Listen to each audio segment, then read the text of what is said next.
Quand j'ai visité cet endroit, j'ai eu un coup de cœur pour l'atmosphère, pour le lieu. Et j'avais envie que l'art de la table en fait soit le prolongement de ça. J'ai voulu ramener ce côté pas lissé, en fait, pas trop moderne. Et c'est pour ça qu'on a fait le choix d'aller vers de l'argenterie.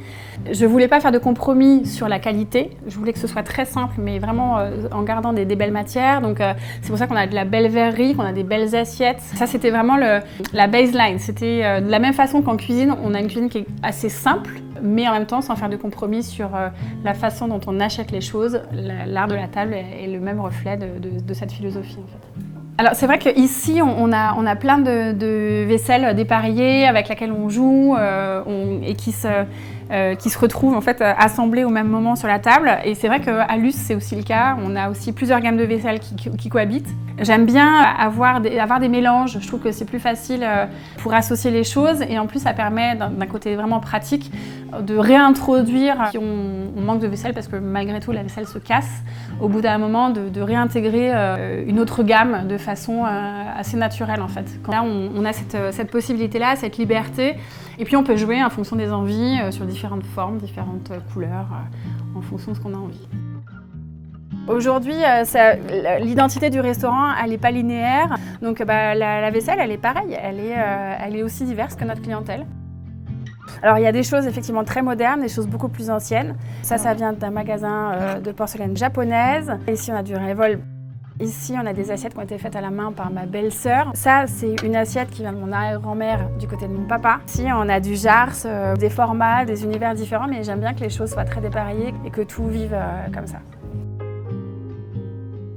Alors Révol, ça fait longtemps que je connais cette marque et on avait pas mal discuté, notamment quand ils ont créé leur collection qui est issue de résidus de production. Ils sont aussi dans cette démarche d'essayer de minimiser les déchets, d'essayer de recycler. Ils les réduisent en poudre, ils les remixent pour refaire un batch avec. En couvert, on a tout ce qui est fourchette, cuillère, petite cuillère, grande cuillère. C'est que de l'argenterie que j'ai chiné en brocante. Elles sont un peu parfois tordues, un peu noircies, un peu tankées. Mais je trouve que voilà, elles sont jolies, elles ont une histoire, elles sont toutes différentes. Et à côté de ça, je voulais vraiment qu'on ait un couteau moderne parce que je voulais vraiment des couteaux qui tranchent.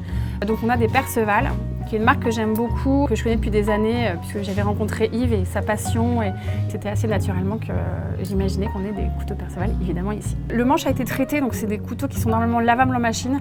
Nous, on ne pousse pas trop le bouchon non plus. Donc en fait, on les met de côté et on les lave à la main, tranquillement en fin de service. Et puis on les fait aiguiser une fois par an, c'est le rythme. Là, c'est une échine de cochon, potimarron et figues et raisins. Et puis j'aime beaucoup aussi la couleur de l'émail, ce blanc un petit peu crème, qui va rappeler un peu la couleur des noisettes. On est sur des couleurs, je trouve, assez inspirantes pour l'automne. On est toujours en train de toucher, en train de... Voilà, puis l'assiette, c'est quelque chose qu'on amène à soi, c'est quelque chose qu'on tend, qu'on parfois prend du bout des doigts, qu'on va replacer. Donc c'est important que la matière soit belle aussi. Alors ce que j'aime avec cette assiette-là, c'est qu'elle est très ouverte et nous on fait beaucoup de formats à partager. Donc quand il dit format à partager, il faut que ce soit facile d'aller chercher dedans.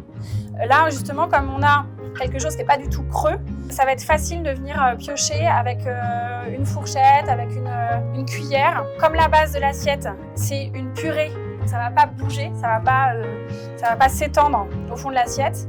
Et du coup, voilà, c'est pour ça que moi, ça me convient tout à fait. Aujourd'hui, j'ai une vie à 1000 à l'heure avec plein de gens géniaux autour de moi, donc je suis très heureuse.